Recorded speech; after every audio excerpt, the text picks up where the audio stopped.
చేశారు, love marriage కూడా కాదు. పెద్దవాళ్ళు ఇష్టపడి సరే నాకు నాన్న లేడు సార్, అమ్మ ఒక్కటే ఉంది. అమ్మకి హెల్త్ ప్రాబ్లం ఉంది సార్. అన్న చదువుకుంటున్నాడు సార్. అక్క మ్యారేజ్ చేసుకుని వెళ్తున్నారు. ఇష్టంగానే చూసుకునేవాడు సార్. బతుకున్నంత కాలం కూడా ఇష్టంగానే మేమిద్దరు కలిసి బాగా ఆనందంగానే ఉండేవాళ్ళం సార్. మందుకు బానిస అయిపోయాడు సార్. మందుకు బానిస అయిపోయి రోజు తాగుతున్నాడు అనేసి ఇక్కడ నుంచి రీహాబిలిటేషన్ సెంటర్లో పెట్టాను సార్. 2 years నుంచి ఆల్మోస్ట్ రీహాబ్లోనే ఉన్నాడు సార్. వస్తాడు, ఒక నెల ఉంటాడు, మళ్ళీ వెళ్ళిపోయి రీహాబ్లోనే పెడుతూ వచ్చాను సార్. దానికి మా అత్త మా వదిన వీళ్ళందరూ యాక్సెప్ట్ చేసి సరే తనంతట తాను వెళ్తున్నాను అంటే పంపించేవాళ్ళం సార్. లాస్ట్ టైము తనకి ఇష్టం లేదు సార్ పోవడం కూడా. ఇష్టం లేకపోయినా కూడా మా వదిన బలవంతంగా 4 మనుషుల్ని రీహాబ్ నుంచి పిలిపించి తీసుకుపోయింది సార్. ఆడికి 2 నెలలు ఉన్నాడు సార్. నవంబర్ 29వ తారీఖు తీసుకుపోయారు ఇక్కడి నుంచి. 2 నెలలు ఉన్నాడు సార్. తర్వాత ఫోన్ చేశారు. ఈ శివ మా ఆయన వచ్చేసి ముందు రోజు, ఆయన చనిపోయే ముందు రోజు మా ఉదయంతో మాట్లాడాడు సార్.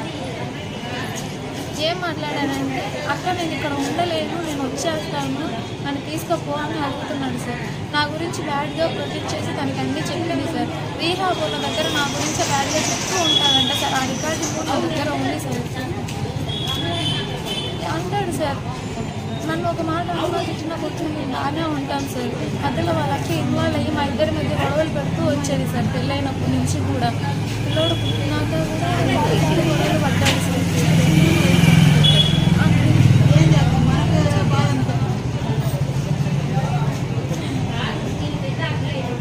చచ్చిపోయే ముందు రోజు మాట్లాడింది సార్ వాళ్ళ అక్క.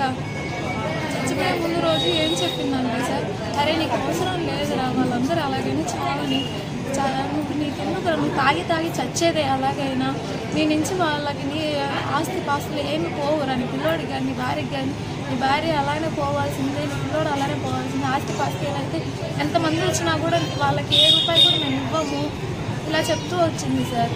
ఆ రోజు చనిపోయిన ముందు రోజు చెప్పింది సార్. మళ్ళీ రోజుకి చనిపోయాడు సార్. నాకు తెలియదు సార్, చనిపోయిన విషయం కూడా నాకు డైరెక్ట్గా ఫోన్ చేయలేదు సార్. రీహాబ్ చనిపోయినాక కూడా కింద పడ్డాడని కానీ చనిపోయారని కానీ నాకైతే తెలియదు సార్. వాళ్ళ అక్కకే కాల్ వెళ్ళింది సార్. వాళ్ళ అక్క ఫోన్ చేసింది, మా అత్తకు ఫోన్ చేసింది సార్. కింద పడ్డాడంట, ఒక మిద్దె నుంచి ఒక మిద్దెకి వెళ్తూ కింద పడ్డాడంట అని చెప్పాడు సార్. పారిపోయి కింద పడ్డారంట అని చెప్పాడు సార్. అక్కడ 5వ ఫ్లోర్ బిల్డింగే లేదంట సార్. మళ్ళీ 5వ ఫ్లోర్ నుంచి 5వ ఫ్లోర్కి జంప్ అవ్వడానికి 2వ ఫ్లోర్ ఉందంట సార్. కింద ఎలా జంప్ అవుతారు సార్?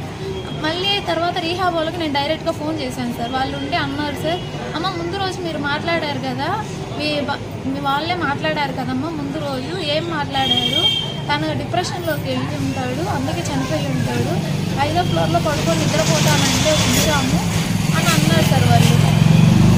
ఇక సడన్గా ఏం జరిగిందో తెలియదమ్మా, మేమైతే 24 గంటలు కాపలా కాయలేము కదా ఒక్కడికే, అసలు ఏం మాట్లాడారు మీరు అంటే, సార్ నేను మాట్లాడలేదు సార్ మా ఆయనతోటి, పోయినప్పటి నుంచి నాతో అయితే మాట్లాడలేదు సార్.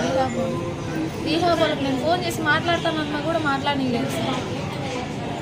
అడిగాను సార్, వారానికి చనిపోయే వారం ముందే నేను అడిగాను సార్, మాట్లాడియండి నా గురించి కావాలని ఒక వీడియో ప్రూఫ్ పెట్టుకున్నారు సార్. ఇలా మాట్లాడితేనే నువ్వు అక్కడి నుంచి బయటకు వస్తావనేసి అతను గురించి పెట్టారేమో సార్, నాకు అదైతే క్లారిటీ ఉంది. దానికి నేను రియాక్ట్ అయ్యి నేను మాట్లాడాలి, ఆయనతో మాట్లాడితే కొంచెం సాల్వ్ అవుతుంది కదా, ఏమన్నా చిన్న మనస్పర్ధలు ఉంటే అనేసి మాట్లాడదామని ఫోన్ చేశాను సార్. రీహాబ్ వాళ్ళు ఫోన్ మాట్లాడి ఇవ్వలేదు సార్. మా వద్ద నుండి ఏం మాట్లాడతావు నువ్వు, పదే చేస్తావు ఫోన్గా ఉన్నది సార్. అందుకు నేను చేయలేదు సార్ ఫోన్ కూడా. ఇంకా మా తర్వాత చనిపోయే ముందు రోజు మాట్లాడిందంట సార్. ఇంకా ఆమె మొత్తం కూడా నా గురించి లేనిపోని నిందలన్నీ వేసి తనకి నా మీద మనసు విరిగిపోయేలాగా చేసింది సార్. నిన్ను రీహాబ్లోంచి తీసుకురాము, నువ్వు